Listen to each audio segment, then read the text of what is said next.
Elijah Waters, a quiet freshman from Detroit, walked into the elite math seminar where no one looked like him, and no one believed he belonged.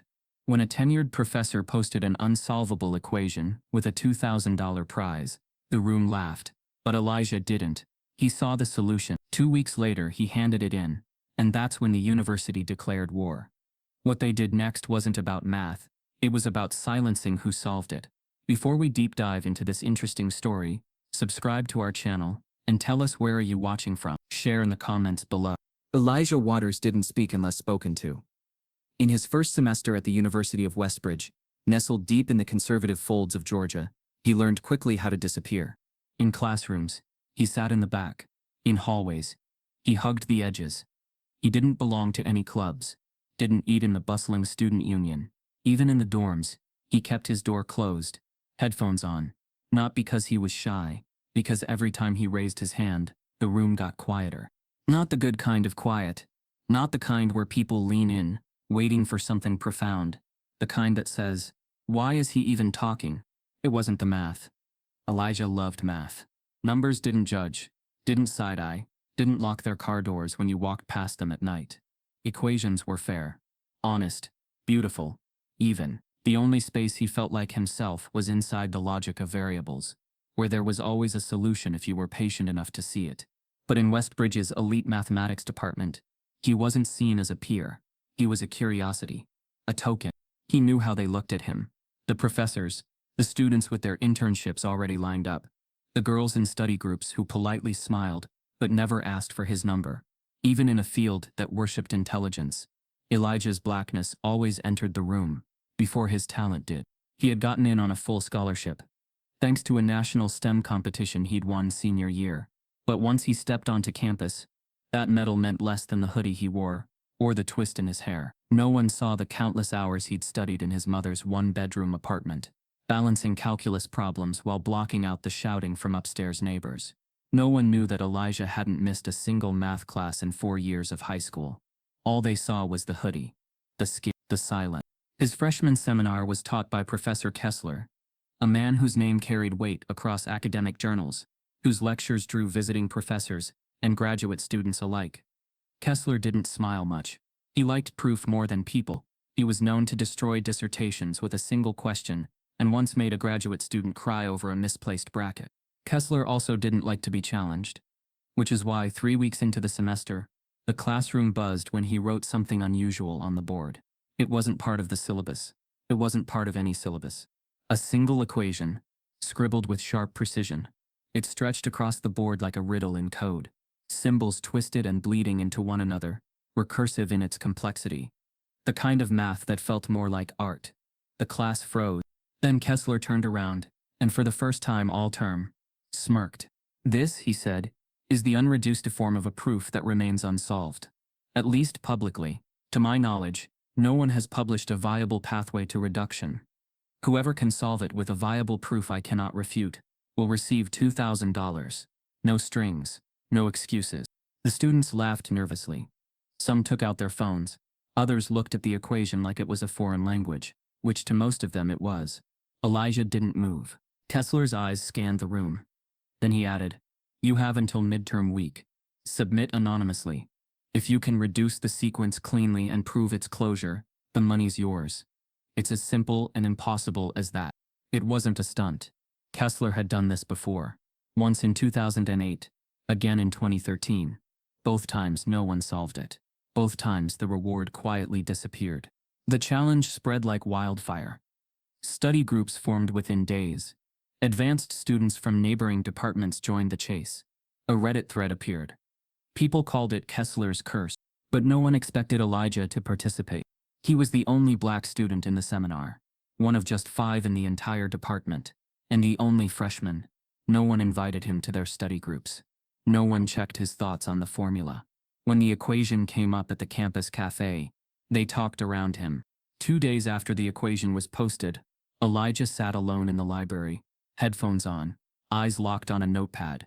He hadn't spoken to anyone about the problem. But the moment he saw it, something stirred. The structure was strange, almost playful. It reminded him of a design he once created to win a coding contest in Detroit. a recursive loop inside a boundary condition. The trick wasn't in solving it forward. The trick was seeing where it wanted to fold backward.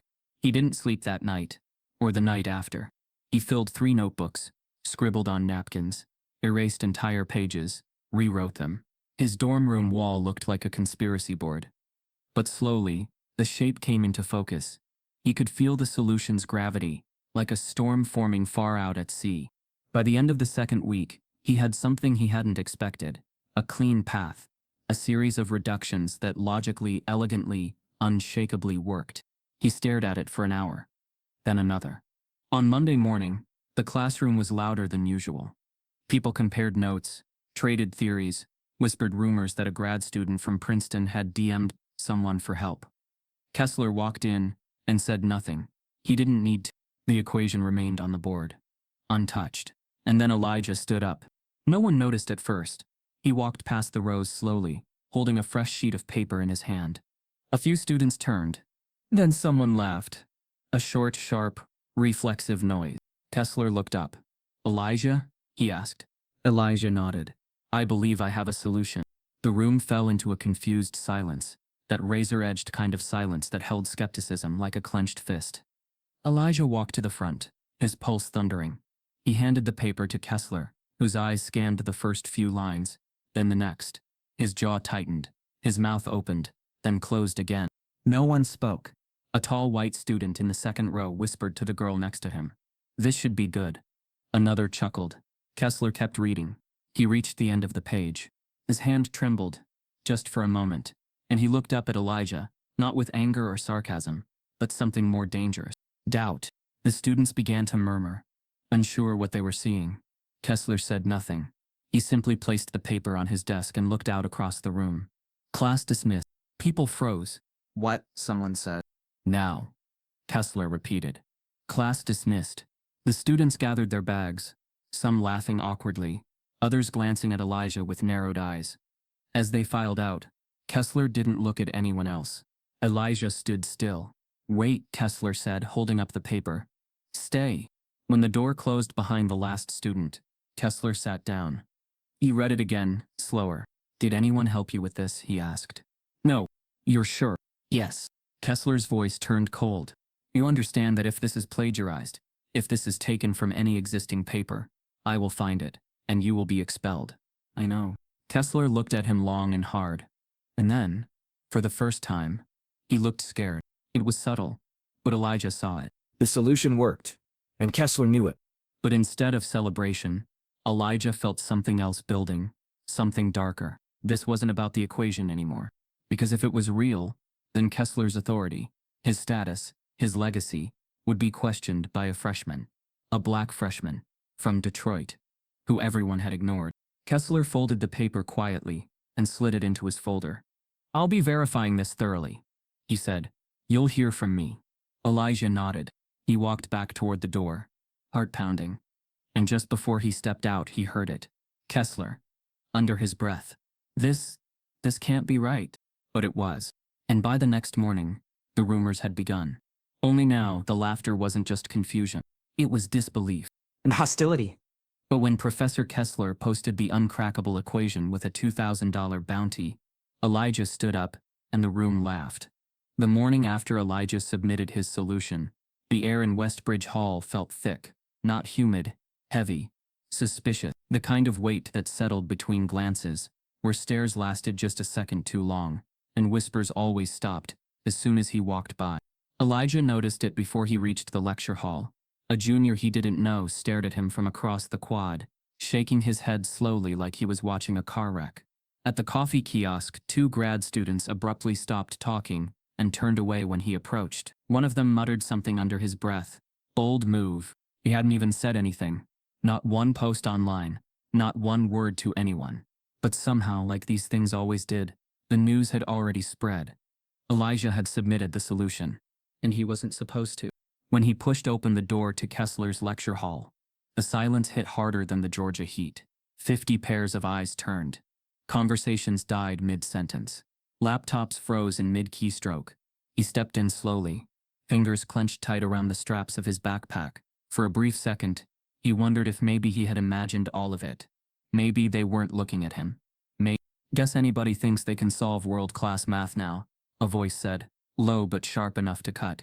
A few seats ahead, Tyler Hawthorne, a senior with legacy status and a summer internship at NASA, sat grinning like he'd already won. His words were casual, but the intent behind them wasn't. Elijah didn't respond. He walked up the side steps to his usual spot in the back, heart pounding harder with each step. Not from guilt. From knowing. Knowing what this meant. Knowing how fast support turned to suspicion when someone like him showed brilliance. He had seen it before. In middle school, when he'd won the regional math tournament, and parents tried to claim the results were rigged. In high school, when he aced the SATs, and his counselor said, "Are you sure you didn't get a copy of the test early?" And now again, with eyes that didn't see a mathematician. Just a black kid from the east side who dared to step into their space. Kessler entered 5 minutes late. A rare occurrence.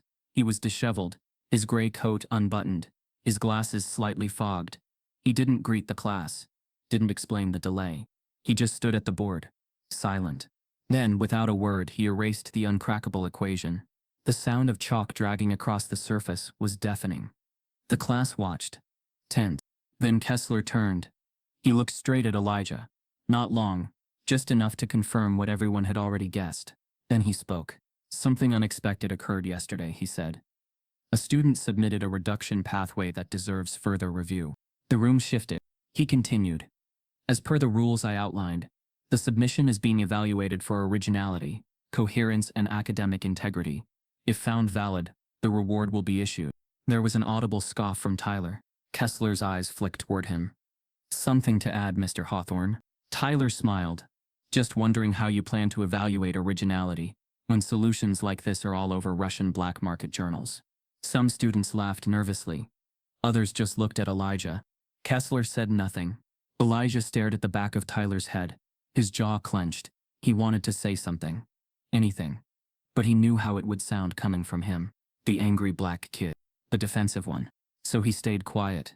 The rest of the class moved on mechanically. But Elijah heard nothing. The words blurred. His pulse stayed high. His vision fuzzy. He wasn't stupid. This was only the beginning. Outside after class, the whispers grew legs. I heard he just copied it. Someone said. Kessler looked furious. Bet he found the answer on Reddit or something. It didn't matter that Elijah had done the work. It didn't matter that Kessler hadn't accused him of anything. In the absence of proof, the rumor was the truth. Back in his dorm, Elijah sat on his bed, staring at the empty whiteboard. The wall that had once been cluttered with equations was now clean.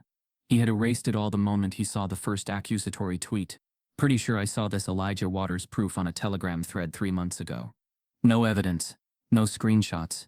Just a random account with 2 followers and a long string of racial slurs in its post history. And yet it had already been quoted on a student forum.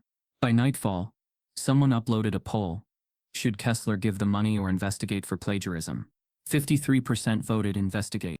Elijah's phone buzzed. A text from Dr. Marla Chen, one of the only professors who had ever treated him like more than a charity case. Saw what's happening. Don't say anything publicly yet. Let them show their hand. He stared at the message, fingers hovering over the keyboard. But what was there to say? That he had stayed up 3 nights, solving something no one else could? That he had created every reduction step by himself, not knowing anyone to even ask for help? That he wanted to believe this place could be fair? But now, he locked his phone. The next morning, he entered the lecture hall early. Only Kessler was there. The older man looked up from his desk. His expression was unreadable. Elijah, he said flatly. Sit. Elijah sat near the front. His palms were damp. I reviewed your proof again, Kessler said. Twice. Then sent it to 2 colleagues at different institutions. Elijah leaned in slightly. Kessler continued. They couldn't find any immediate inconsistencies. Said the logic was clean. Efficient. Even. One called it elegant. A beat passed. Elijah exhaled. But then Kessler added. Still, we've opened a formal review process. It's protocol in these matters, especially with concerns raised by students and faculty. Elijah blinked. Concerns? He asked quietly. Kessler didn't meet his eyes. Some are questioning the work's authenticity. And you? Elijah asked, voice steadier now. Do you think I cheated? Kessler paused. Too long. I think, he said carefully, It would be unwise for me to make assumptions either way. Elijah stood. That's a yes, he said. Kessler looked up. It's a university matter now. Elijah nodded slowly. But just as he turned to leave, Kessler said something that chilled the room. Do you know what academic fraud means for someone in your position?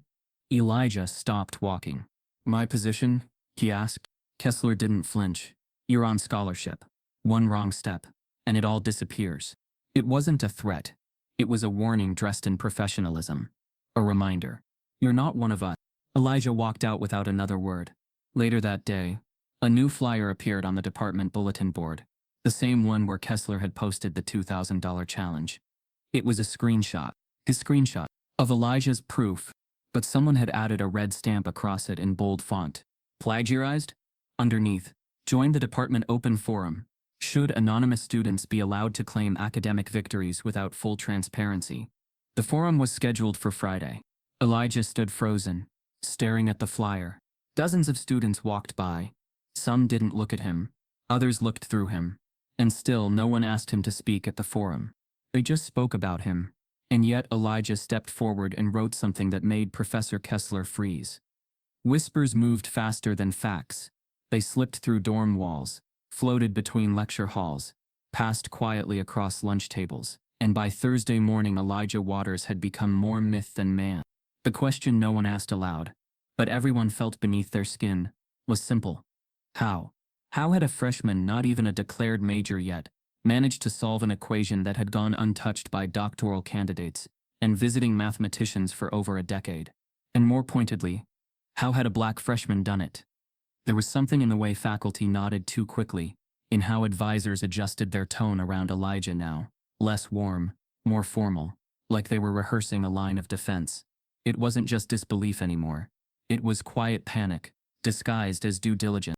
At the campus cafe, two older graduate students sat huddled over laptops. I'm telling you, one whispered. It's not about whether he solved it, it's about where he got it. Yeah, no one works out a reduction path like that without some help. I bet he copied it from some overseas academic database.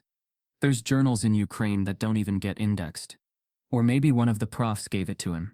As a stunt. The other student frowned. What kind of stunt? Come on. Look at the timing. Freshman seminar. Public challenge. Diversity candidate. Submits the solution. You're saying this is some DI thing? I'm saying it's convenient. That word, convenient, was Elijah's new shadow. Everywhere he went, people either avoided eye contact or stared too long. His inbox filled with strange messages. Some congratulatory, others laced with passive aggression. Impressive for a freshman. Hope you didn't burn out all your genius on this one.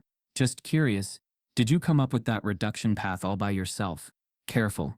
They love you until you make them look stupid. Dr. Marla Chen, who taught one of Elijah's core courses, noticed the shift immediately. She had watched students whisper when Elijah entered the room, watched how hands stopped raising when he did, and how, during group work, no one wanted to be paired with him anymore. Elijah was no longer the quiet genius. He was a problem. She called him into her office that afternoon. Elijah, she said, her voice calm but clipped. I want to ask you something. Not as a professor, but as someone who's been through this system longer than I care to admit. He nodded. Are you okay? He didn't answer right away. He looked down at his hands, which were pressed together tightly in his lap. I don't know what okay is supposed to feel like anymore, he said quietly. Dr. Chen exhaled. There's a committee forming, she continued. Faculty board. I'm hearing they're looking to open a formal academic review into the equation's solution. Elijah looked up. A review? I already submitted my notes. What else do they want? They want to make an example, she said. You did something they didn't expect. Now they need to explain why it happened. Or rather, how it could happen. Because I'm not supposed to be that smart. Elijah said flatly. Dr. Chen didn't deny it. They won't say it. But yes, that evening, the notice arrived in his university email. Subjected notice of preliminary review proceedings. Dear Mr. Waters, the Faculty Oversight Board of the Department of Mathematics has initiated a preliminary academic review regarding your recent submission to Professor Kessler's open challenge. Please be advised that this process is standard protocol when evaluating unsupervised academic claims involving departmental reputations and monetary compensation. The board has requested a formal interview on Tuesday at 3 p.m. You may bring written notes. Failure to appear may result in academic sanctions. Sanctions. The word rattled in Elijah's skull like a warning shot. The hallway outside his dorm was loud that night. People laughing, music playing, doors open. Inside his room, it was silent. He sat at his desk, staring at his open notebook, the one filled with the layers of logic he'd built line by line, without help, without shortcuts. Just him, his mind, and the math. And now, a committee wanted him to defend it like a criminal. It wasn't the review that stung most. It was the implication that this level of brilliance couldn't possibly come from someone like him without assistance or deceit. They didn't need evidence, just doubt. The next morning, flyers appeared again. New ones. This time, posted anonymously across campus. Genius or grift. A black and white photo of Elijah's face, grainy and clearly taken from his student ID. Next to the words, "Attend the open forum. Ask questions the faculty won't." In one of his classes, someone had scribbled "too fast to fake" across his desk in pencil. Elijah didn't say anything. He just sat down. After class, Tyler Hawthorne cornered him near the stairwell. "Hey," Tyler said casually. "Big day Tuesday, huh?" Elijah said nothing. Tyler leaned closer, his voice dropping.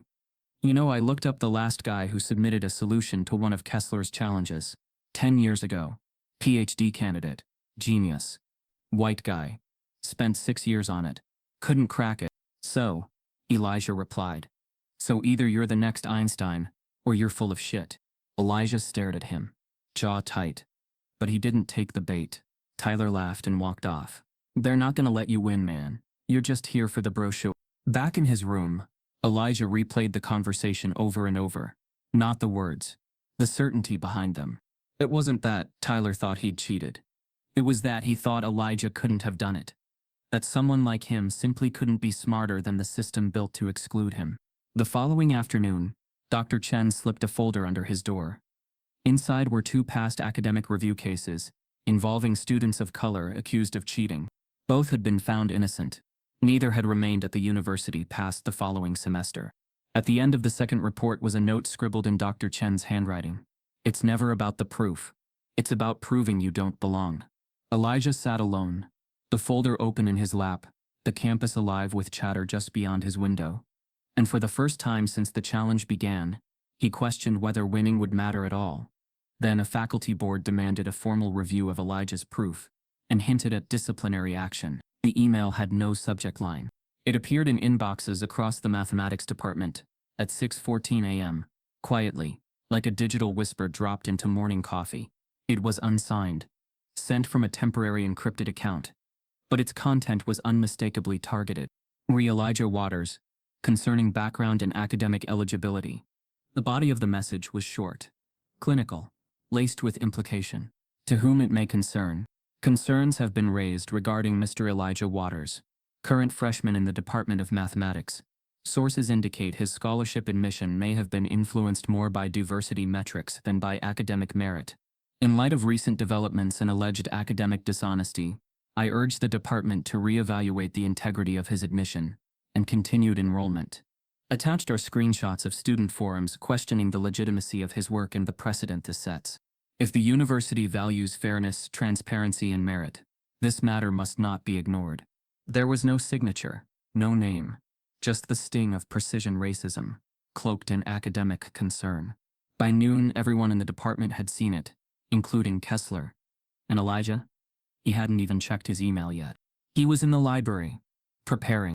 Tuesday's review with the faculty board was approaching fast, and he was determined to walk in with answers, not excuses. He rewrote his reduction proof from memory twice, created a second alternative proof from a different angle, just in case someone tried to poke a hole in his logic. He was sharpening his blade. But outside those walls, the story was shifting fast. By mid-afternoon, the email had reached the dean's office. Dr. Loring, a rigid man who rarely involved himself in undergraduate matters, now had a printed copy on his desk. He summoned Kessler immediately, behind closed doors. Voices rose. "Who sent this?" Kessler asked, holding the printout like a live wire. "We don't know," the dean replied. "The address was masked. And you're giving it weight?" "We're not making any determinations yet," the dean said. "But the allegations are serious. If there's even the perception that Mr. Waters' admission was due to quota filling, He's top 2% in every placement metric. Kessler interrupted. CAT math was perfect. AP scores through the roof. The kid didn't even need a scholarship. He earned one. The dean looked up. But he received one, and now his name is associated with possible fraud. Kessler said nothing, because deep down, even he knew the truth. This wasn't about whether Elijah cheated. It was about whether Elijah had permission to succeed. That night, Elijah finally saw the email. Not through his inbox, but via a screenshot forwarded anonymously to his phone. He read it twice. His hands were steady. His breath wasn't. It was one thing to doubt his proof. But this was different. This wasn't just academic. This was personal. He sat on the edge of his bed for nearly 20 minutes, staring at the message, not because it shocked him, but because it confirmed something he had felt every day since arriving at Westbridge. They were waiting for a reason to say he didn't belong. Now someone had given them one. He texted Dr. Chen. "Did you see it?" Her response came instantly. "Yes, I'm coming over." When she arrived, Elijah didn't speak. He just held out the phone. Dr. Chen read it, her face unreadable. "This is a setup," she said finally. "Whoever sent this isn't interested in the truth. They want to bury you before the hearing." Elijah exhaled through his nose. It worked. Not yet, it hasn't. But he saw it in her eyes. The concern. Even she didn't know if this could be stopped. On Friday, a faculty-only meeting was called in the upper floor of Carver Hall. No students were informed. No notice was posted. Doors were closed. Phones were silenced. Inside, 15 faculty members sat in a long oval table. At the head, the dean. The discussion wasn't about the solution anymore. It was about image. "What if this goes public?" one professor asked. "We're already seeing buzz online. The university could be accused of bias if we reject his work." Or, another chimed in, "We let it slide and someone proves it was plagiarized months from now. Then we look like fools. Worse, complicit. Should we consider freezing his scholarship pending investigation?" The question was met with silence. And then, "Yes," said a voice from the far end of the table. "Kessler, I've reviewed the work. It's brilliant. Unusually so. But the backlash has already begun. The math world is watching. If we misstep, we risk our credibility." "So," another asked. "So," Kessler continued, "we separate the person from the proof. We validate the work, but open an inquiry into his academic standing." Quietly, Dr. Chen, who had entered midway through the meeting uninvited, stood from the back row. "You're talking about revoking a scholarship," she said, voice trembling but firm, "based on an anonymous email and speculation. This isn't protocol, it's profiling." Some looked away. Some nodded. The dean raised a hand. "No decisions are being made today. We're only discussing options." But Elijah never heard that part. What he heard through Dr. Chen hours later was the one word that changed everything. Freeze. They were considering a scholarship freeze. Not based on his grades. All A's. Not based on his conduct. Spotless. Not even based on the equation. But because of perception. He didn't sleep that night. He sat in the dark, laptop open, rereading the emails, the message boards, the false claims, the hesitation in Kessler's voice during their last meeting, and the silence from every other professor in the department. They weren't asking if he was smart enough. They were asking if he was allowed to be. The math department held a closed-door meeting to discuss revoking his scholarship. The boardroom in Carver Hall was too cold. The kind of cold designed to unsettle, not comfort. The air hummed faintly from a vent above, but the silence beneath it was absolute. Elijah Waters sat alone at the far end of a long mahogany table, a single spotlight aimed directly above him. On the other side sat 7 members of the faculty oversight board, all white, all tenured, none smiling. To his left, Dr. Marla Chen, seated only because she had filed a formal petition to act as his academic advisor during the hearing. Professor Kessler was not in the room. The chair of the board, Dr. Warren Ellison, adjusted his glasses and cleared his throat. "Mr. Waters," he began, "we're here to evaluate the academic integrity of your recent submission regarding Professor Kessler's equation challenge. This is not a disciplinary proceeding, it is a review." Elijah nodded. His heart thudded in his chest. Each beat a cannon. "Do you understand the stakes of this review?" Ellison asked. "Yes," Elijah replied. His voice was low but steady. "I understand." "Good. You may begin your defense." Elijah stood, slowly unfolding a trifold presentation board. the kind typically reserved for science fairs, not career-defining allegations. He had chosen it deliberately. He didn't want to rely on PowerPoint. He wanted them to see the work. He began from the foundation. Definitions, the structural integrity of his logic, the root variables, and the paradoxical loop in Kessler's original equation that hinted at the recursive failure point. One by one, he laid out his steps. No stumbling, no stammering. For the first time since the submission, Elijah's voice carried not just clarity, but command. Every board member leaned in. Ellison's pen, once busy scratching at a yellow notepad, stilled. Dr. Banner, a woman known for brutal peer reviews, stopped checking her watch. It wasn't just good, it was brilliant. Elijah's mind moved like a river. Fluid, natural, unstoppable. His words weren't memorized. They flowed. He wasn't reciting something to be approved. He was explaining something they didn't yet understand. And that scared them more than they let on. Dr. Chen glanced sideways at the board. Her lips parted slightly. Her eyes said what her voice couldn't in that moment. They didn't expect this. Elijah pressed forward, charting the pivot point of the reduction, where logic folded inward to prove closure and symmetry. He walked them through a second model he had developed just in case the first was challenged. A backup solution that used an entirely different pathway to reach the same conclusion. Two paths. One mind. And all of it hit. He stood in silence at the end of the explanation, breathing deeply, hands no longer trembling. For a moment, the room said nothing. Not out of doubt, but out of awe. The first person to speak was Dr. Banner. "This is impressive," she said cautiously. "Unorthodox, but methodologically sound." Ellison nodded. "Mr. Waters, your explanation was clear and structured. I must admit, more polished than we anticipated." That word anticipated carried weight. It was polite code for "we didn't think someone like you could pull this off." But Elijah didn't react. He had learned to translate academic condescension into background noise. Dr. Ellison continued. "I only have one question." Elijah braced himself. "Where did you first see this equation? Was it in class or prior?" "In class," Elijah said. "It was written on the board by Professor Kessler. I hadn't seen it before." "Any external references you used in developing the solution?" "No, sir, just class materials, previous coursework, and independent logic sequencing." "And no one helped you?" "No one." Ellison nodded again. He looked down at his notes. "I believe we have what we need." But then it happened. A voice from the doorway. "One more thing." Heads turned. It was Professor Alan Greaves, a sharp-featured man from the Applied Math Division, not even part of the review board. In his hand a stapled packet. "I believe this is relevant," he said, walking forward. He handed the packet to Ellison. Dr. Chen's eyes narrowed instantly. "What is this?" Ellison asked. "A preliminary plagiarism report," Greaves said. "It cross-references Elijah's solution with an article from a defunct Russian math journal, the Novosibirsk Theorem Exchange, not peer-reviewed. Dated. Is it indexed?" Chen asked sharply. "No," Greaves admitted. "But the core reduction steps are strikingly similar." Ellison began flipping through the pages. Elijah's body stiffened. This was the twist he hadn't seen coming. "May I?" Elijah asked.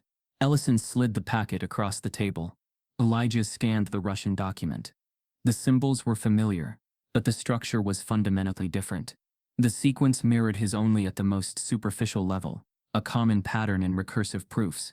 "This isn't the same," Elijah said, voice firmer now.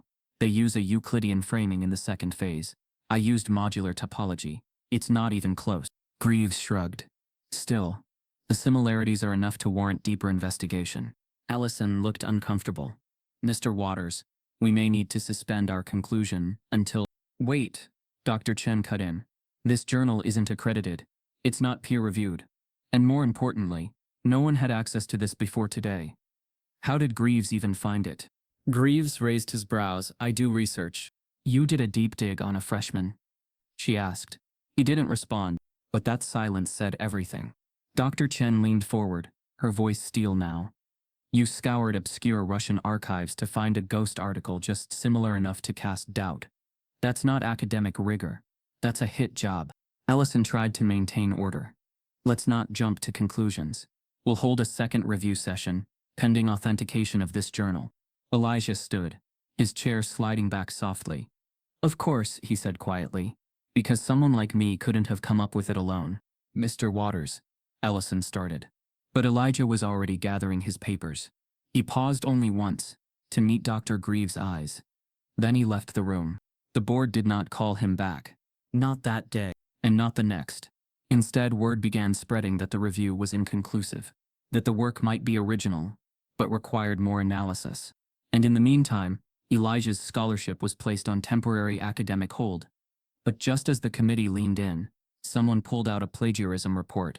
Elijah sat in the back corner of the student library, the same one he had practically lived in for weeks, only now the seat felt colder. The whispers that once floated through the building had hardened into something more permanent, silent. Not the respectful kind. The kind you give someone you've already condemned. He opened his laptop, hands moving slower than usual, still reeling from the review board's disintegration into accusation. He kept replaying that moment, when Greaves had walked in, smug, composed, calculated, waving a stapled packet like it was a smoking gun. A Russian journal? He thought. Novosibirsk Theorem Exchange? He had never heard of it. Not in high school. Not in the STEM competitions he'd won. And certainly not during his self-study nights in Detroit. He had learned to scrape online for obscure papers when necessary.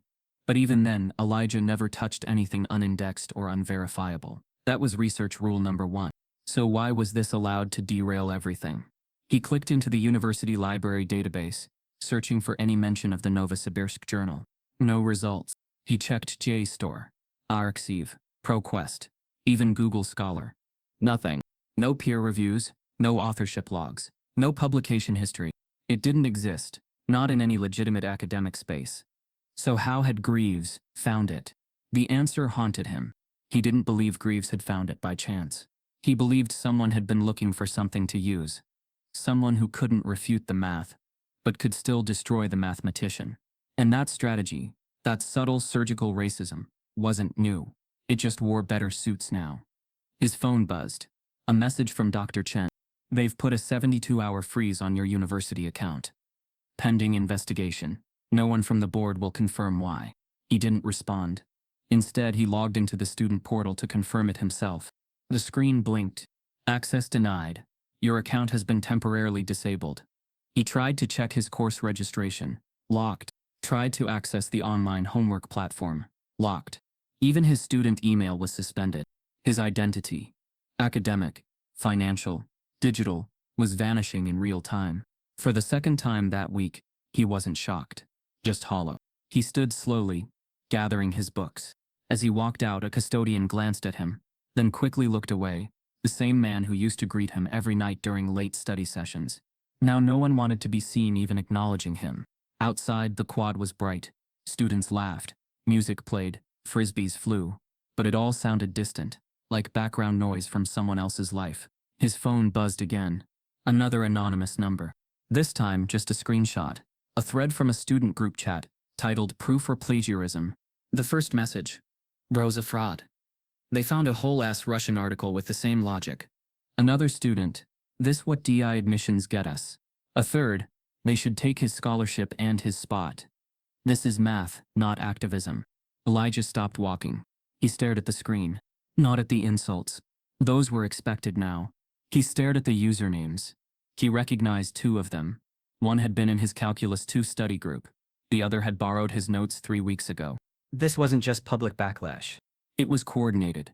He found an empty bench behind the engineering building and sat in the shade, scrolling until his hands hurt. Someone had even photoshopped a fake headline from a fake news site. Math prodigy or intellectual thief. Westbridge's Elijah Waters under fire. It looked real enough to fool someone skimming. And many were. He called Dr. Chen. She picked up immediately. I just heard. They froze your login. They froze me, he said. The student system is who I am on campus. No ID, no class access, no emails. I'm not even a person here anymore. Dr. Chen exhaled.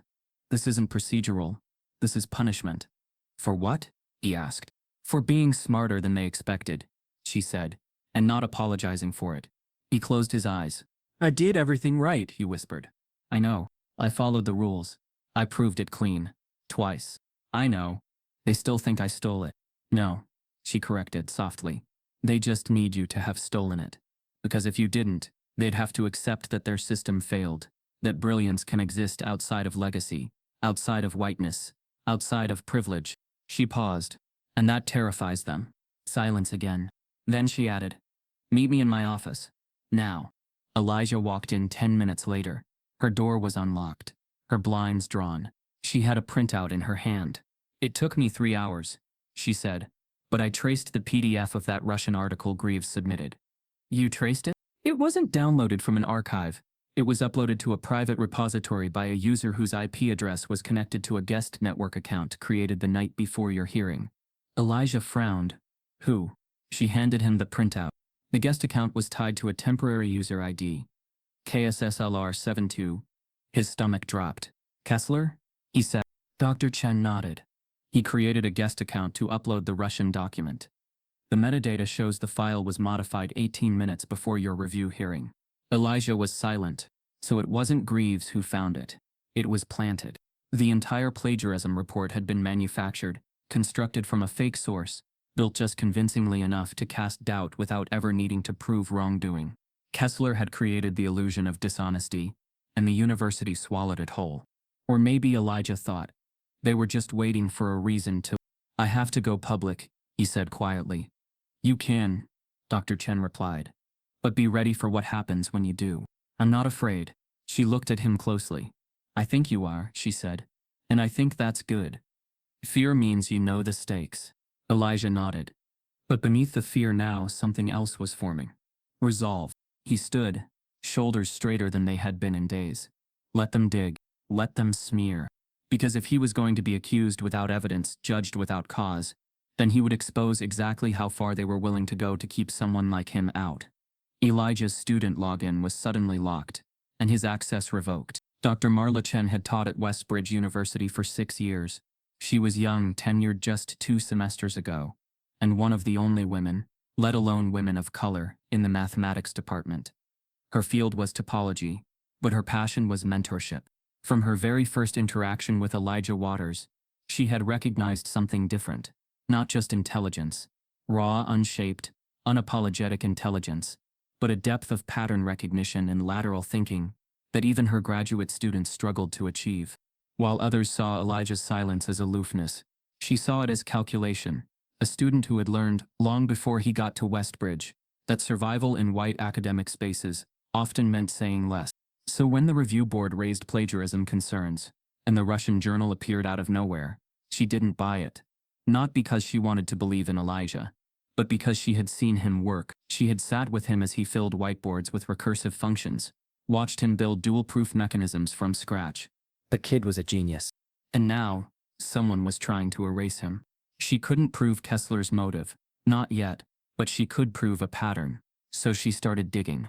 At first it was just Elijah's case. The IP address tied to the planted journal, the timestamp of the upload, the metadata logs, but soon she started looking back. 10 years. That's how far back she went into the university's incident records, tucked deep inside the faculty-only intranet. It wasn't easy.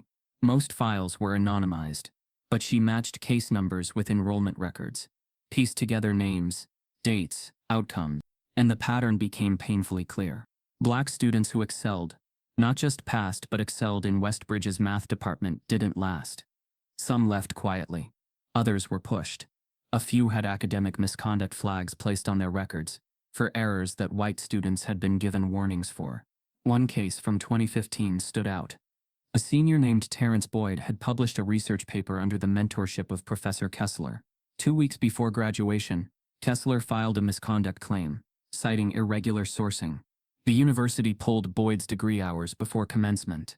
He left campus without a diploma. The department never mentioned it publicly. Dr. Chen found more.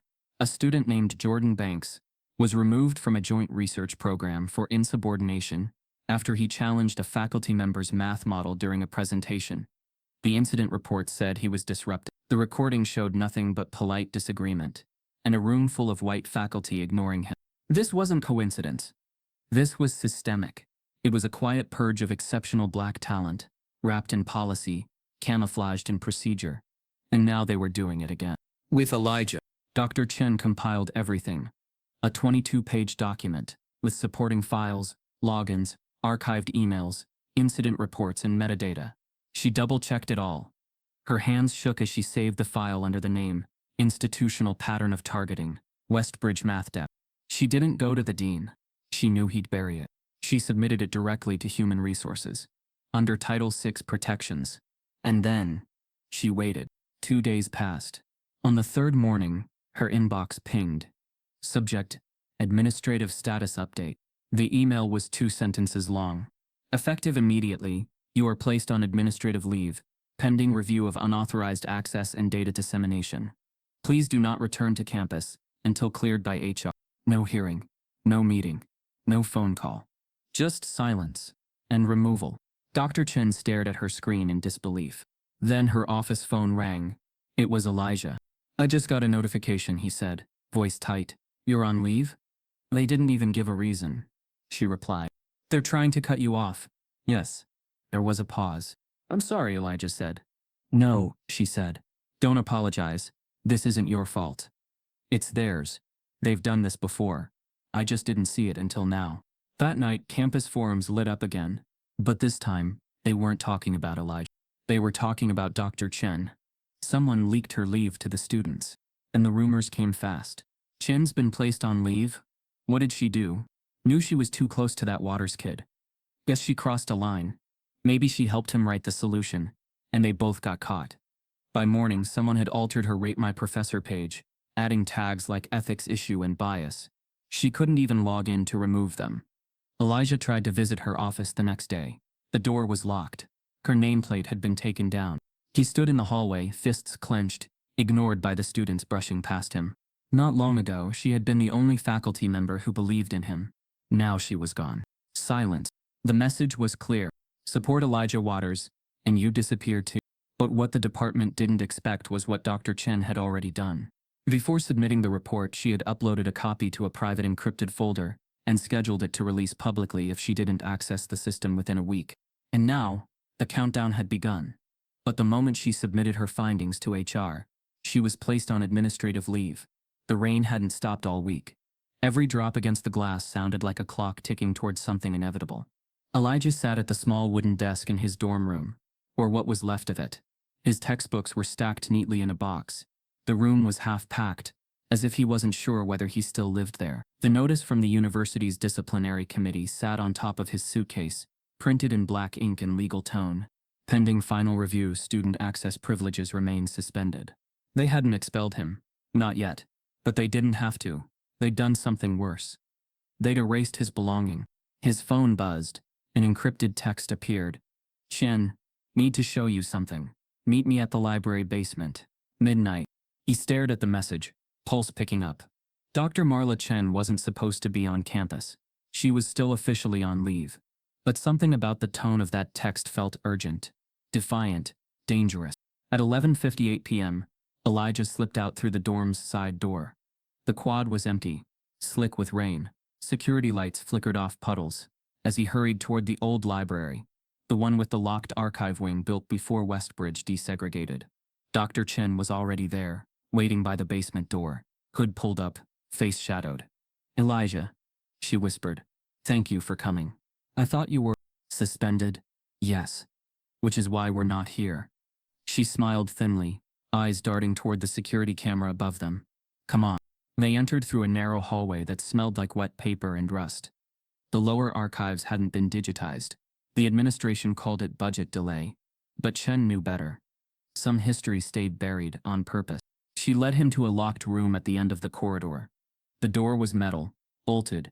A thin strip of light bled through from beneath. How'd you even get in here? Elijah whispered. I used to help maintain the academic records database, she said. I still know where they keep the physical backups. Inside, the room was lined with steel cabinets, rows of gray drawers labeled by year. Dust floated in the air like soft static. Chen handed him a folder. Its edges brittle. Read this. Elijah opened it. Inside were printed emails between professors, most of them decades old, discussing a student incident. The language was careful, coded. We can't allow this kind of behavior to repeat. We've had enough disruptions from diversity hires and activists in our own ranks. If the administration asks, tell them the data didn't check out. Elijah frowned. This is from... Chen nodded. 5 years before you even enrolled here. What happened? A student named Terrence Boyd, she said quietly. He was a senior. Brilliant. Black. He presented an independent study on computational recursion. His work challenged one of Kessler's theories, said the professor's proof had a missing variable loop. The department labeled his findings as plagiarized from an unverified source, and stripped him of his degree 2 weeks before graduation. Elijah's stomach turned. Kessler? She nodded again.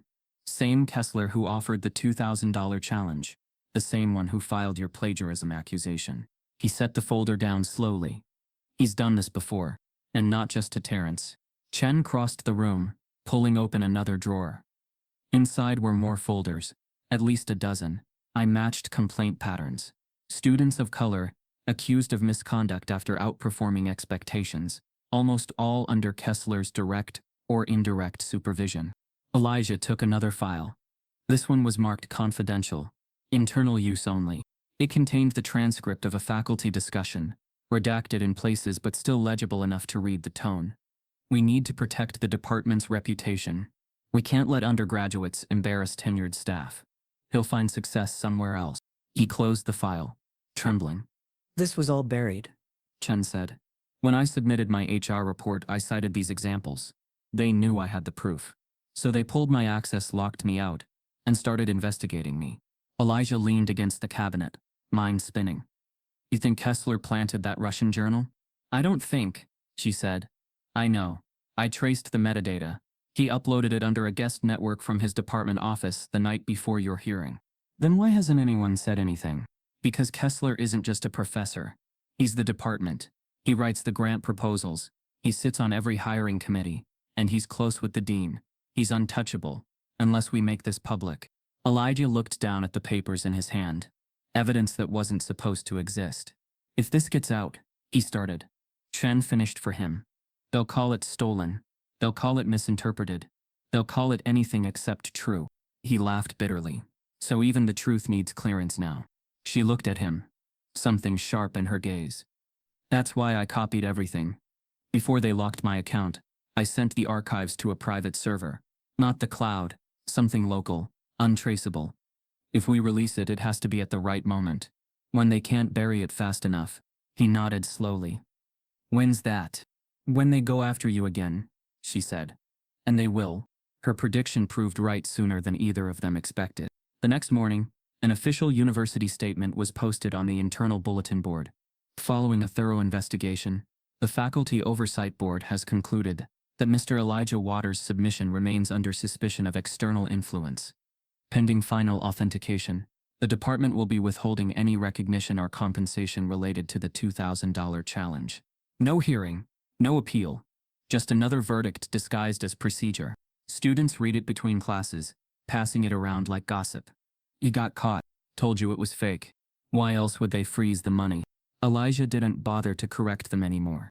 Instead, he met Dr. Chen that night again. This time not in the library but in the old observatory behind the science quad. The place hadn't been used in years. She had brought her laptop. Everything we found, she said, typing furiously. Emails, records, metadata, it all traces back to one department server. The same one Kessler manages. You can prove that? I can prove the access timestamps.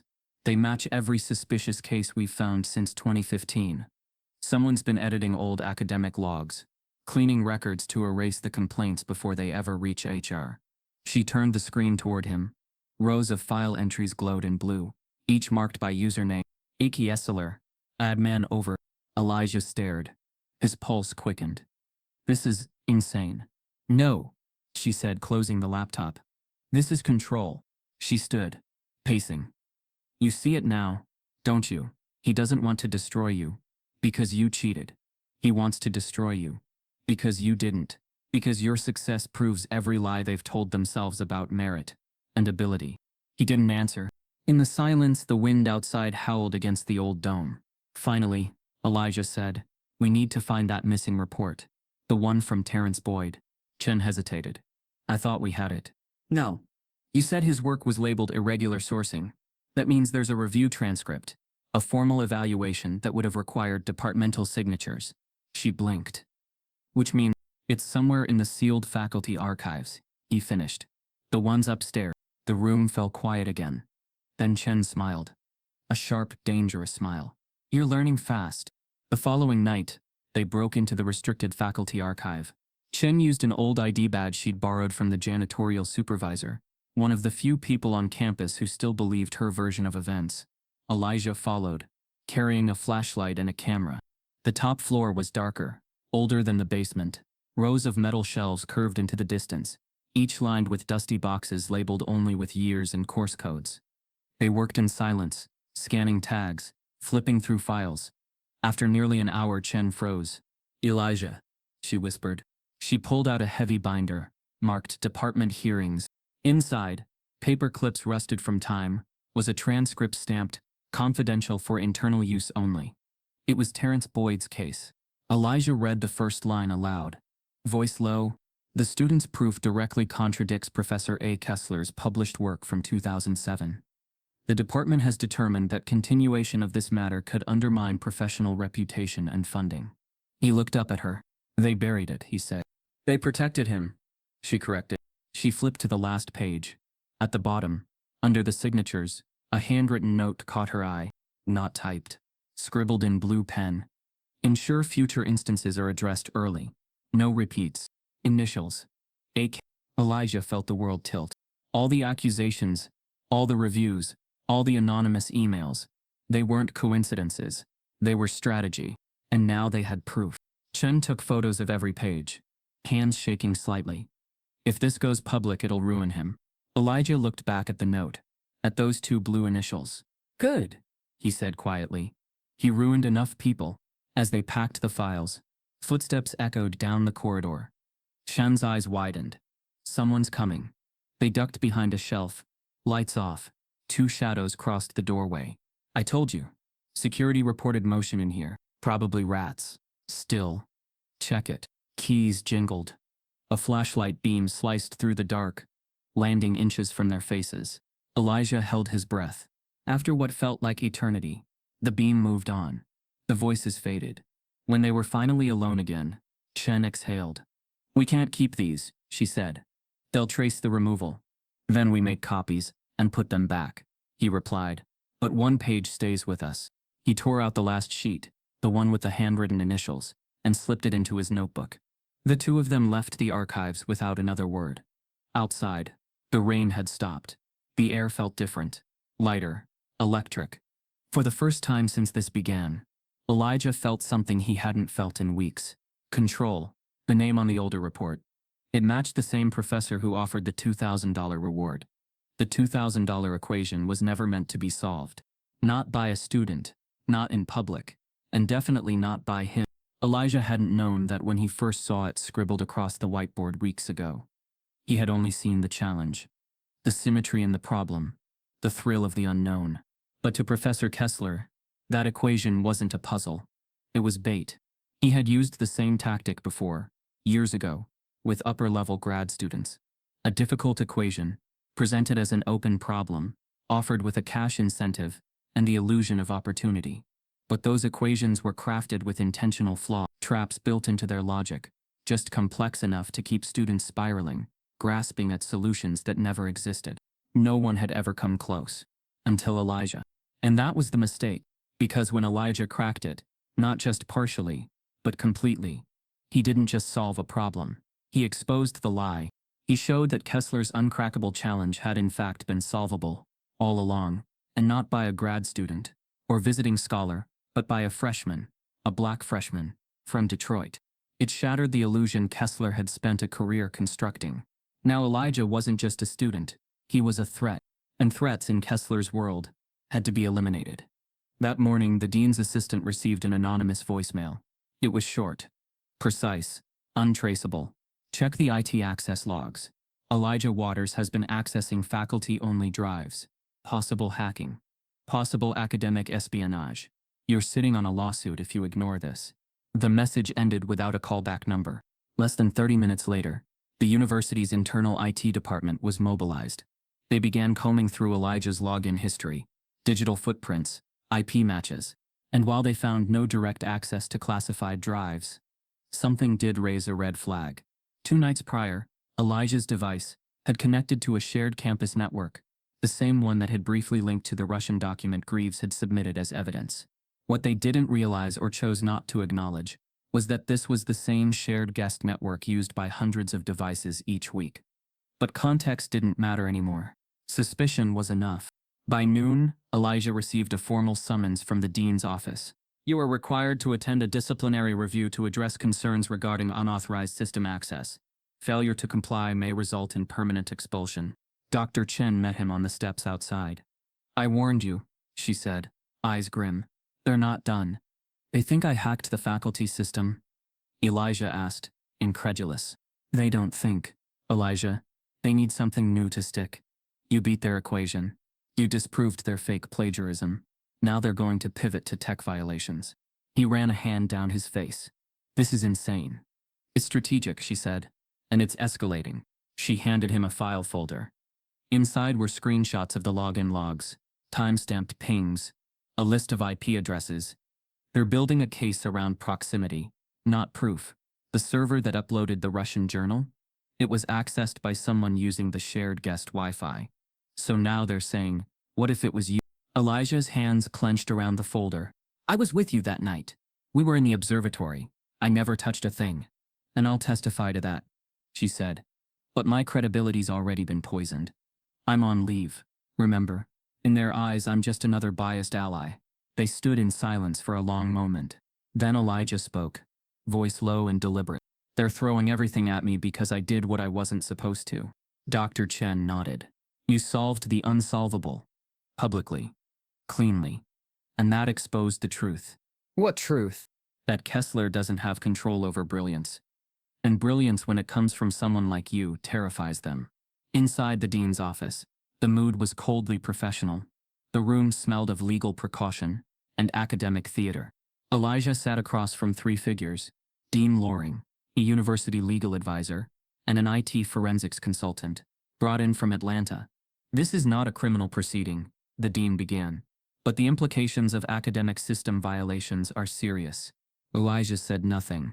The consultant pulled up a screen. It displayed a map of campus IP addresses, colored dots blinking at various locations. At 10:42 p.m. last Thursday, he said, this IP address connected to the faculty server proxy. He pointed to a cluster, and this is the IP assigned to your device. Through the guest network? Elijah asked. Yes, which hundreds of people use. Correct. But your device's MAC address is one of only two that pinged that cluster that night. What's the other one? The consultant shifted uncomfortably. It belongs to a device registered to Professor A. Kessler. Elijah blinked. So, the only two devices near that server were mine and his. And you're questioning me? Dean Loring held up a hand. This isn't a judgment. We're simply reviewing the possibility that your proximity allowed access. Access to a file he uploaded. No one responded. Why would I upload a fake journal to discredit myself? Elijah asked, voice rising. Who benefits from that? Still no answer. Finally, the legal advisor spoke. We're simply asking you to acknowledge that your presence near the system raises questions. In light of other academic concerns, there are no academic concerns. Elijah snapped. My proof is sound. Your plagiarism claim was debunked. You're just looking for another reason to silence me. Dean Loring looked uncomfortable.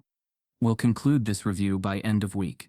When Elijah left, Dr. Chen was waiting by the campus bookstore. Well? She asked. They're floating hacking charges now. She closed her eyes. I think it's time, he said. We release the report. Chen hesitated. Are you sure? They're not going to stop. Not until I'm erased. Or until they're exposed. She pulled out her phone. Opened the encrypted archive. Pressed upload. The files, every email, record transcript and planted evidence trail, began syncing to a private site she had built in secret. By midnight, the page went live. Westbridge Reckoning. The headline read, A Legacy of Silence, How Westbridge's Math Department Systematically Destroyed Black Excellence. Inside were scanned copies of every buried file. The plagiarism frame-up. Terrence Boyd's stolen graduation. Kessler's digital fingerprints on falsified evidence. And at the bottom, a side-by-side comparison of Elijah's clean proof and the Russian journal's flawed logic, annotated line by line. By morning, it had 30,000 hits. An anonymous call came in to the dean's office, accusing Elijah of hacking faculty systems, It was a quiet confirmation typed in small font on university letterhead, buried at the bottom of a page filled with legalese. We acknowledge the solution submitted by Mr. Elijah Waters satisfies the parameters set by Professor Kessler's original challenge. No evidence of academic misconduct was found. No ceremony. No apology. Just an administrative whisper of what Elijah had always known. The proof was his. The work was his. The genius was his. But the battle wasn't over. Because despite the acknowledgement, the university hadn't reinstated his scholarship. His email account remained locked, and the $2,000 reward, the prize promised in front of an entire class, was still under departmental review. And that silence, that bureaucratic stall was louder than any accusation they had thrown at him. It was a standoff. Elijah's name was cleared, but his presence was still unwanted. It was Dr. Chen who moved first. She reached out to the American Mathematical Association, a nationally respected body that conducted independent reviews of complex proofs for archival purposes. If the university refused to honor their own review, she would bring the proof to someone who would. Within 3 days, the AMA responded. They requested Elijah's submission, full documentation, time logs, handwritten notebooks, alternate solutions. He provided everything. The review took 6 days. On the 7th, a letter arrived, signed by 3 AMA fellows, including a Fields Medal nominee. Mr. Elijah Waters' reduction is not only mathematically sound, but demonstrates exceptional elegance and structural insight. We confirm its originality, and we will be citing this submission in our upcoming publication on emerging student contributions to theoretical mathematics. It should have been a victory, and in most stories, it would have been the end. But at Westbridge, it triggered something else. Because now Elijah wasn't just cleared, he was vindicated, recognized on a national level, in ways many tenured faculty never had been. And that made him dangerous. A whisper turned into a conversation. Emails circulated in quiet loops. One professor at a department meeting said, "Do we really want to reward someone who caused this much disruption?" Disruption. That was the new word. Not cheating. Not fraud. Just disruption. As if Elijah had rearranged the furniture instead of exposing a deeply rooted academic rot. Dean Loring held a private meeting with Kessler the following morning. And by afternoon the review board received something new. A legal notice filed under Kessler's name. Regarding the challenge equation posted during fall semester. Said equation reflects partial components of a larger, unpublished research model under my authorship. As such, I assert intellectual ownership and reserve the right to delay any reward or recognition until a full legal determination is made regarding its domain status. It was a clever move. If the equation wasn't considered public domain, then any solution, even a valid one, couldn't trigger the reward clause. They were rewriting the rules after Elijah had already played the game. Dr. Chen slammed her hand on her desk when she read it. He's trying to retroactively claim copyright protection on a formula he posted on a public classroom board. She fumed. He's moving the goalpost, Elijah said, eyes calm. No, she snapped. He's kicking down the entire field. They contacted the university's legal office and were met with stone silence. No official comment. No formal rejection. Just pending review. The press caught wind. Not the major networks yet, but math bloggers, STEM forums, independent educators, who followed the AMA's student highlights. One post read, "A black freshman solves an elite problem. Gets cleared of plagiarism. Confirmed by the AMA. But still no recognition because the professor suddenly claims ownership. Sounds like academic theft." It went viral. Within 48 hours, 3 more major math communities reposted the AMA's letter. A TikTok explainer video broke down Elijah's solution and called the school out directly. "Y'all are scared of this man's mind." But the university didn't flinch. They didn't deny him. They just waited. The waiting was the punishment. And Elijah knew it. Every day that passed without access to his classes was another reminder that he didn't own his own success. Not here. Not at Westbridge. His brilliance had become radioactive. Dr. Chen tried to rally faculty support. "He's cleared." The AMA confirmed it. This should be over. But the department remained quiet. Some professors claimed neutrality. Others hid behind vague concerns. It's complicated now. Legal's involved. Let's wait it out. No one stood up. The only people who did were strangers. Online. Students from other universities began posting solidarity videos. Young black scholars sharing their own stories of being doubted, sidelined, erased. One girl said, through tears, "When I see Elijah fight back, it gives me permission to stop apologizing for being smart." Another, "They don't want us in those rooms unless we're grateful, and silent, and small." Elijah watched the videos in his dorm, each one a quiet affirmation that he wasn't alone. But they weren't enough to get him back in the classroom. One night he returned to the math building. He stood in the empty hallway outside Lecture Hall B, the place where it all began. The whiteboard had been wiped clean for months, but a faint shadow of the original equation still lingered. He stared at it. The equation wasn't the trap. He was, because the second he cracked it, he shattered their illusion of control. He forced the institution to answer questions it had spent decades avoiding, and now they were trying to make an example out of him, to prove that no matter how smart you were, no matter how hard you worked, they still held the pen. He didn't cry. He didn't scream. He just stood there, eyes on the ghost of the equation, until the hallway lights dimmed and the janitor passed him by without a word. The next morning, a new headline appeared on Westbridge's internal news board. Professor Kessler files for provisional patent protection over original equation model. Elijah blinked. It wasn't just a delay tactic anymore. Kessler was trying to own the formula, to legally register it as his intellectual property. And by doing so, he could claim Elijah's solution as an unauthorized use of proprietary material. Dr. Chen was already on the phone with a lawyer. This is fraud, she said. He's using IP law to erase academic history. But he didn't publish the equation, Elijah said. It wasn't in any paper. He just wrote it on a board. Doesn't matter, the lawyer replied. If he can convince the patent office he developed it as part of an unpublished research stream, it buys him leverage. Even if it doesn't hold, it stalls any recognition you're owed, indefinitely. Elijah stared at the wall. They were trying to erase him in real time. The review board received a legal notice, filed by Kessler himself, claiming the equation wasn't public domain. By the time Elijah opened his laptop that morning, the page was already gone. The university's math department website, the same one that once hosted Professor Kessler's $2,000 challenge, had quietly been updated overnight. No announcement, no press release. Just a line of small sanitized text. Equation challenge. Status. Internal review concluded. No mention of who solved it. No record of the controversy. No name. Not even his initials. The solution page, once bookmarked by hundreds of students, had been replaced with a generic redirect. The cached versions had been scrubbed. Every link now led to the same bland statement.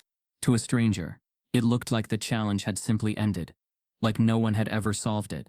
To Elijah, it was erasure. He scrolled furiously through archived files on his hard drive. His original proof, his hand-drawn reduction models, his second alternate solution, written in black ink over 3 notebooks. It was all there. But online, he no longer existed. He called Dr. Chen. They took it down, he said. I saw. No record of me. I know. The pause on the line felt heavier than usual. You said they'd try to bury it, Elijah whispered. But I didn't think they'd do it in plain sight. Chen exhaled. They don't need to lie if they can just delete. The legal threat had given them cover. Kessler's patent claim was still pending, but while it sat in limbo, the university had used it as justification to erase all formal acknowledgement of Elijah's work. The message was clear.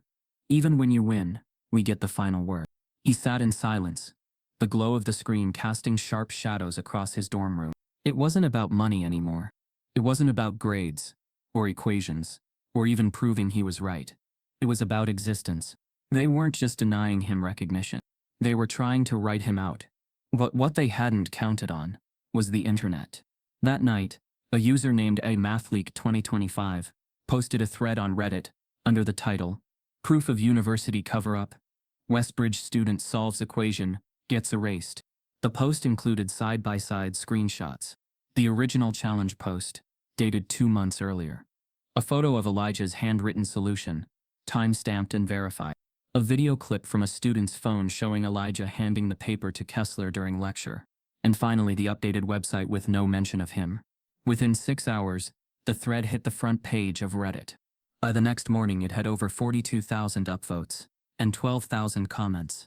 Some shared personal stories of discrimination in academic spaces. Others demanded names. One commenter wrote, "This kid solved a fabricated trap, cleared his name twice, got verified by the AMA, and now the university is trying to ghost him. Nah, this can't stand. Another. Elijah Waters is the reason I started studying math again. Give that man his credit. Screenshots flooded Twitter. A viral TikTok voiceover laid out the timeline with the caption, "They tried to erase him. But now we see him." And then came the twist. A freelance investigative journalist from an independent outlet messaged Elijah directly. They had seen the Reddit thread. They wanted to talk. Not about math. About everything. Elijah hesitated. "I don't know if I want to tell this story," he told Dr. Chen. "But it's already being told," she replied. "Right now by people who don't know you, or worse by those who do, and want you invisible. You need to reclaim the narrative." So he agreed. The article dropped 2 days later. The genius they tried to silence. Elijah Waters and the Cost of Being Brilliant While Black. The piece was long, layered, and devastating. It detailed every twist from the planted plagiarism report to the scholarship freeze, the legal games, the patent filing, the erasure from the website. It also featured new revelations. The journalist had spoken to 2 anonymous former Westbridge faculty members, both of whom confirmed that Kessler had run challenges in the past, specifically designed not to be solved. One said, "It was never about rewarding discovery. It was about reinforcing the myth that real genius only comes from certain types of students." And Elijah didn't fit that mold. The story exploded. National media picked it up. CNN ran a morning segment. The Atlantic requested an op-ed. A major science podcast requested an interview. And the university? They stayed silent. At least, publicly. But behind the scenes, the walls were cracking. A leaked email from an internal faculty thread revealed panic. "We cannot afford another public misstep. The optics here are catastrophic. Kessler's legal action is unsustainable. We need to reconsider our stance. Reinstating Elijah Waters may be our only exit path." Still they stalled. Even after the AMA released a second letter reaffirming Elijah's authorship and urging public recognition, the university claimed it was reviewing next steps. But for the first time, they were losing control of the narrative. Because Elijah's name was no longer just a name. It was a symbol, a flashpoint, proof that the system didn't just fail the brilliant, it feared them when they came wrapped in the wrong skin. He was walking across campus when he heard it the first time. A group of freshmen passing by. "Yo," one of them whispered. "That's him. That's the kid from the article. Not fraud. Not cheater. That's him." 2 girls in engineering hoodies walked past and nodded at him. One smiled. In his linear algebra class, the first course he'd been unofficially allowed to attend again, the professor paused when Elijah entered the room. For a moment, everyone looked. Then a slow clap started from the back. It spread. Not loud, not rowdy, just steady, deliberate. A quiet recognition. Elijah didn't smile. He just took his seat. But inside something had shifted. And the administration knew it. Which is why by the end of that week, a new update was posted quietly, not on the math department page, but on the university's official announcements site. In acknowledgement of outstanding independent academic achievement, Westbridge University is proud to recognize Elijah Waters for his original solution to the fall equation challenge. We apologize for the delay in processing this recognition and are committed to re-examining our protocols to ensure future transparency and equity. Still no direct apology. Still no mention of the retaliation. But the words were there. And so was his name. A viral Reddit thread posted screenshots of Elijah's original proof, and the internet exploded. The story had officially left campus. What started as a Reddit thread, a ripple in a quiet corner of the internet, had become a wave, unrelenting, public, loud. Hashtags trended globally. Elijah solved it. Give him his credit. Math while black. Major academic TikTokers, from professors to graduate students, to hobby mathematicians, posted breakdown videos explaining Elijah's reduction pathway step by step. Some used whiteboards. Others used 3D animation. One video with 2.6 million views was titled, "This freshman did what a tenured professor couldn't. Here's how." The tone wasn't just admiration. It was outrage. Because the deeper the public looked into the story, the more it stank of institutional rot. CNN featured Elijah's case in a 2-minute special during prime time, complete with side-by-side clips of Westbridge's initial denial and the AMA's validation letter. The host ended with a question that echoed across social media for days. What happens when the system built to recognize genius decides that genius came in the wrong form? Still, Westbridge remained quiet. They didn't post any updates. No press release. No apology. Just that single vague statement on a subpage of their site. No acknowledgement of the retaliation. No mention of the delay. No confrontation of their own complicity. The internet noticed. People demanded answers. How do you forget to name the student who solved the problem? Where's the reward money? Why was he suspended in the first place? But the university's silence wasn't confusion. It was a strategy. If they waited long enough, they thought, the noise would die down. Public anger always had a short attention span. Another scandal would trend soon. Another headline would pull the spotlight away. They were wrong, because Elijah hadn't just solved a math problem. He had become a symbol of excellence in the face of sabotage, of what it meant to carry brilliance in a body the world refused to see as brilliant. 1 week after the CNN segment aired, Elijah received an email from the National Science Equity Fund, a prestigious nonprofit dedicated to empowering underrepresented students in STEM. The subject line simply read, "We see you." Inside was an offer, a full-ride scholarship to any institution he chose, public or private, including funding for independent research and living expenses. No strings, no politics. Just faith in what he'd already proven. Elijah sat at his desk, staring at the screen. For the first time in weeks, the offer brought real, unfamiliar emotion. Validation. Not the forced kind that came after protests. Not the bureaucratic kind hidden in footnotes. Real belief. He forwarded the email to Dr. Chen. Her response was immediate. "They finally see what I saw on day one. Let's talk tonight." But just as the door cracked open, something else came through with it. His inbox exploded. At first, it was congratulations, messages from students across the country, letters from high schoolers saying he had inspired them to keep studying. A message from a teacher in Milwaukee who had printed out Elijah's solution to hang in her classroom. Then the tone shifted. An hour after the scholarship post was shared online, the threats began. They started subtle. "You got lucky. Better not get too comfortable. Enjoy the spotlight before it burns you." Then they escalated. "You're a fraud and we all know it. They're only giving you money because you're black. Hope you choke on your own ego." Then one message arrived with no subject line, just an attached image. It was a photo of Elijah walking across campus, taken that week, from behind, zoomed in. No words, no caption, just a silent reminder. "We're watching." He froze. Dr. Chen was on the phone. Before he could even hit send, "Elijah," she said, breathless. "Have you seen the comments under the scholarship tweet?" "I'm getting messages," he said, voice low. "They're watching me." She was quiet for a beat. Then, "We knew this would come. I didn't expect this. No one does. But it always does." The backlash wasn't about the math. It was about his visibility. It was one thing to survive an elite institution, another to outshine it. But to be nationally recognized, praised, offered new opportunities, that was unacceptable. Because it meant his genius wasn't a fluke. It meant he belonged all along. And for those invested in the lie that people like him were only ever diversity filler, that truth was dangerous. The scholarship tweet, posted by the National Science Equity Fund, had over 60,000 likes in 2 days. But the replies were venomous. What about the white kids who did just as much? This is why no one takes equity programs seriously. Maybe Kessler was right to challenge him. Elijah stopped reading. He locked his phone, sat down, breathed. But the silence didn't calm him, because behind every cruel message was a chilling truth. Some people would rather destroy genius than admit it lives where they don't expect. He went to see Dr. Chen that night. Her apartment was quiet, filled with half-read research journals and cold tea mugs. She handed him a blanket and a mug of green tea without asking. He hadn't touched his scholarship decision yet. He wasn't sure what to do. "I thought this would feel better," he said. "What?" "Winning." She sat across from him. "Because you think this is the win?" He looked up, confused. "Elijah," she said, voice soft but sure, "winning isn't them finally recognizing you. It's you still standing when they tried to erase you."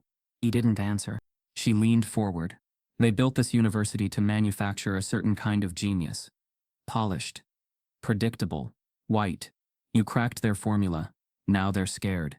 Not just of you, of what you represent." "What's that?" he asked quietly. "That their system isn't the only path to brilliance. That talent doesn't need their permission."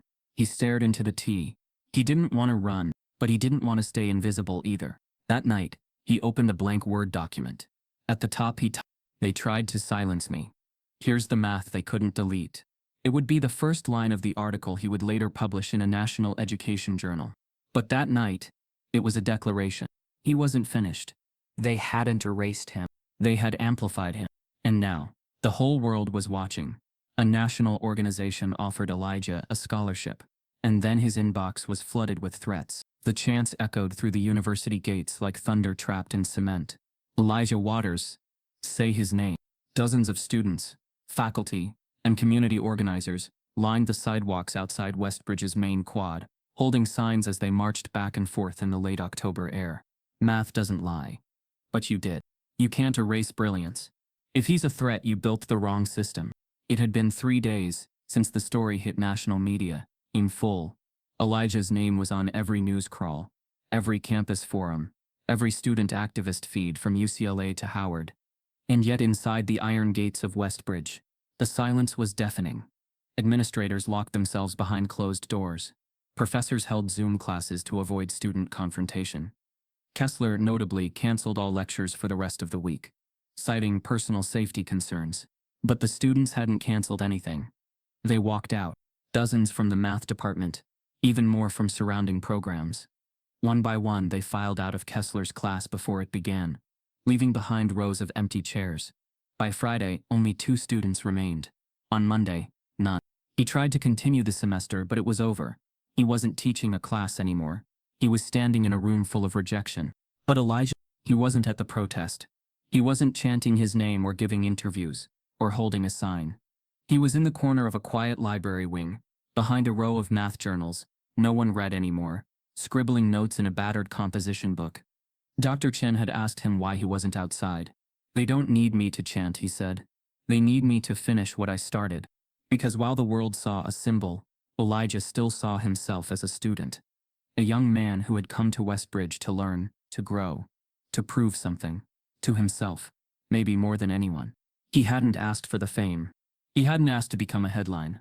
He just wanted to finish his education. But Westbridge had made that impossible. So now he worked in the shadows, one problem at a time. Even as faculty debated what to do with him. Even as the university scrambled to manage its PR disaster. Even as strangers sent him messages ranging from love to threats. And then, something unexpected happened. It started with a simple upload. A user on a whistleblower forum posted a 1-minute clip of grainy black and white surveillance footage. The title read, "Time-stamped truth. Elijah Waters at work. Alone." The video was silent. Dated 3 weeks before the scandal began. It showed Elijah sitting alone in the library's northeast corner, surrounded by books and notes. A wall clock in the background read 3:12. The angle wasn't flattering. It wasn't meant to be seen. But it showed everything. Elijah writing. Pausing. Writing again. Scratching out a line. Rewriting. Checking a book. Leaning back. He wasn't copying. He wasn't collaborating. He wasn't cheating. He was thinking. And he was alone. The clip was damning. Not against Elijah, but against everyone who had questioned him. Because this was the night, the exact night he had scribbled the final piece of the proof before handing it to Kessler. The timestamp verified the timeline. His solitude verified the authorship. It wasn't just video. It was vindication. No one knew who leaked the footage. Security access logs were sealed. Only a handful of IT staff and administration had permission to pull surveillance. Some speculated it was an insider.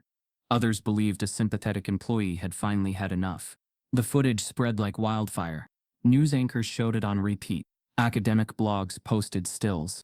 Students at Westbridge screenshot it and used it as their new profile photo. Elijah, hunched over his notebook, eyes locked in concentration. One caption read, This is what genius looks like. And you tried to kill it. The university tried to ignore it, claimed they couldn't comment on ongoing investigations. But it didn't matter. Because now Elijah's proof didn't just exist in files or notebooks.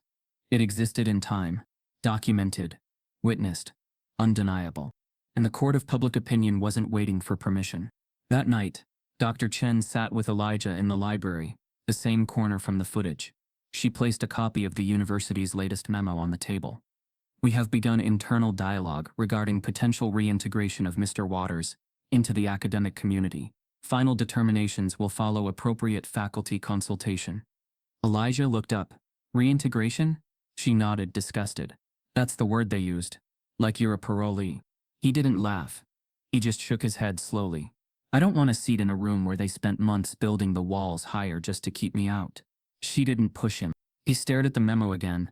They didn't just doubt me. They dismantled me. I know. They suspended my name before they verified my work. I know. He looked away. But now, she added, they have to say your name every time they look at their own failure. Elijah didn't reply. But he didn't need to, because the footage had said what he couldn't. But sometimes the clearest proof isn't the formula. It's the quiet moment where no one is watching, and you do the work anyway. Then someone leaked private security footage of Elijah working alone in the library at 3 a.m., proving the timeline of his discovery. The podium stood awkwardly beneath the Westbridge University seal, flanked by two blue curtains that couldn't hide the tension in the air. Reporters filled the campus conference center, shoulder to shoulder. Students sat cross-legged on the floor. Faculty whispered in the back row. Flashbulbs flickered like warning lights.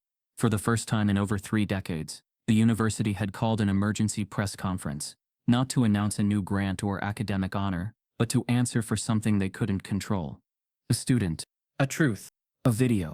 The leaked library footage had burned through the internet like a signal fire. It wasn't just the timestamp or the angle, it was the emotion behind it. The stillness, the weight of quiet labor captured on grainy black and white. That 1-minute clip had undone months of evasion, misdirection, and institutional gaslighting. Now Westbridge had no choice but to speak. Behind the curtain, Dean Loring adjusted his tie 3 times in under a minute. A press aide handed him the final speech draft, revised 7 times in 24 hours. Every word had been combed for liability. He wasn't sure which line he feared most, the beginning or the name. Outside, Elijah watched through the glass doors of the lobby. He hadn't been invited. But he came anyway. Not to be seen, not to be part of the pageantry. Just to witness what happened when silence finally collapsed under truth. Dr. Chen stood beside him, arms crossed, her expression unreadable. They're only here because they were forced, she said. Elijah nodded. Truth doesn't echo unless someone shouts it first. Inside, the room fell quiet as Dean Loring stepped to the microphone. Cameras pointed. Phones lifted. He cleared his throat. Good afternoon, he began. Thank you for being here. Westbridge University has always prided itself on academic rigor, integrity, and inclusion. But recent events have forced us to confront areas where our actions did not reflect those values. A pause. No one moved. He continued, eyes glued to the prepared script. In response to public inquiry and internal review, the university has concluded that the solutions submitted by Mr. Elijah Walters. He froze. Someone in the back row coughed. The dean looked up, suddenly aware of what he'd done. Chen whispered under her breath. He said Walters, but the dean tried to recover. Waters, excuse me, meets all standards of originality, authenticity, and academic excellence. It was too late. The stumble had already been clipped, posted and tweeted before he reached the next paragraph. The press room remained silent. No applause. No cheers. Just the sound of truth being acknowledged because it had to be, not because anyone in power had the courage to do it first. The dean continued, we recognize that this matter has caused unnecessary stress to Mr. Waters and undermined the values we claim to uphold. To that end, we will be restoring his full scholarship, issuing his official commendation for the solved equation, and making a financial donation to the National Science Equity Fund in his name. Another pause. Still, no Kessler. No apology. Just a donation and a footnote in someone else's foundation. After the brief statement, the room erupted with questions. Where is Professor Kessler? Why wasn't Elijah invited to speak? Will any faculty be held accountable for the plagiarism accusation? What policies are changing to protect future students? Why did it take a viral video to act? The dean answered some, dodged most, deflected the rest. But the damage was already done. Because while the institution spoke in polished statements, the public was watching the cracks beneath them. And they weren't forgetting. After the conference, Elijah walked back toward the math building. His old ID card still didn't scan at the doors. Dr. Chen walked with him. I counted, she said. They used your name 3 times in 15 minutes, and one of those was wrong. Elijah laughed, but it was hollow. They're not saying it because they mean it, he said. They're saying it so they don't have to hear it shouted anymore. But they said it, she replied. And now it's on record. He stopped walking, looked up at the building where it all began, the whiteboard that no longer held his name, the room where the laughter first rang when he dared to say he had solved it. "They didn't expect me to win," he said. "No," Chen replied. "They expected you to fold." But he hadn't. He had carried truth through accusation, through humiliation, through fear. And when they tried to erase him, the world wrote him back in. Later that night, he opened his email. A new message waited from the office of the university president. Subject: formal acknowledgement ceremony. Invitation to participate. Elijah stared at it. Not out of pride. Out of principle. They were asking him to stand on a stage and let them clap. The same hands that signed his suspension notice, froze his scholarship, and allowed the plagiarism accusation to bloom without evidence. He closed the email without replying. He didn't need the applause. He had already earned something bigger: respect. And not the performative kind that lives in press releases or donation pledges. The kind that shows up when people say your name correctly, even when they don't want to. Kessler was nowhere to be seen, and the dean stumbled over Elijah's name. The check arrived folded in a plain envelope, delivered by courier to Elijah's dorm. The same one that had once locked him out, frozen his account, and tried to forget he ever existed. There was no fanfare, no banner, no congratulatory letter, just a short note on university letterhead. "We regret the delay in processing your award. Please accept this payment per the terms of the original challenge." It was signed by the office of the dean. And just like that, the $2,000 reward, once bait, once leverage, once withheld in silence, was now quietly his. But by the time it arrived, it no longer mattered. Not really. Because Elijah had earned something greater than money. Greater than any certificate or title the school had once refused him. He had earned change. The week following the press conference, Westbridge released a new policy under public scrutiny. All academic challenges and reward-based programs must be independently verified and filed with third-party timestamp systems. Anonymous plagiarism claims would no longer trigger academic freezes without corroborated evidence. A new ombudsperson role was created, an equity advocate for students facing bias-related investigations. All disciplinary proceedings would require digital traceability, transparency, and faculty oversight with external accountability. The policy was named after him. The Waters Clause. It didn't erase the damage. It didn't rewrite the silence he had endured. But it forced the system to look in the mirror, and that mattered. More than the money. More than the AMA's praise. More than the national attention. More than anything, it was the students who reminded him why he fought. They emailed him from across the country, shared their own stories of being overlooked, misjudged, disbelieved. Some were brilliant. Others just trying to survive. All of them had seen a part of themselves in him. And now, they walked taller. In the halls of Westbridge, something shifted. Not all at once. Not loudly, but undeniably. Professors chose their words more carefully. Students challenged syllabi more confidently. The myth of meritocracy had cracked, and in that fracture something true began to grow. 1 month after reinstatement, Elijah returned to Lecture Hall B for the first time since the day they had laughed at him. This time, the seats were full. Not just math majors, students from across disciplines came to hear him speak. Not because they wanted to see a headline, because they wanted to see the human behind it. The board was clean. Elijah stood in front of it, chalk in hand. Behind him, Dr. Chen leaned quietly against the back wall. He turned to the crowd. "I was told," he began, "that I didn't belong in this space. That my work was too advanced. That I couldn't have done it alone. That my success was suspicious." He looked out over the rows. They questioned how I did it, but they never asked why I kept going. Silent. Because I've been solving problems my whole life. Not just equations. Expectations. He turned back to the board, wrote slowly, deliberately. Not the old equation. A new one. One he had designed. Not impossible, but challenging. Elegant. It was written across 4 lines. Simple variables masking complex depth. He stepped aside. "Anyone who wants to try," he said, "can come solve it." A beat of silence. Then a girl in the front row stood up. A boy 2 rows behind her followed. Soon 4 students gathered near the board. They didn't push, didn't grab the chalk. They looked to Elijah. He smiled. "You'll need a fresh way of thinking," he said. "This one isn't built like the last." He handed the chalk to the first student, then stepped back. For the first time, the room wanted to hear from someone like him. He wasn't just a student anymore. He wasn't just the boy who cracked the problem. He was the proof that black brilliance didn't need permission. That systems could be questioned. That math, like truth, echoes longer than silence when someone is brave enough to say it out loud. Dr. Chen watched from the back, pride written across her face. As the first student hesitated at the board, turning the chalk in her fingers, Elijah leaned against the edge of the desk and said, "Take your time.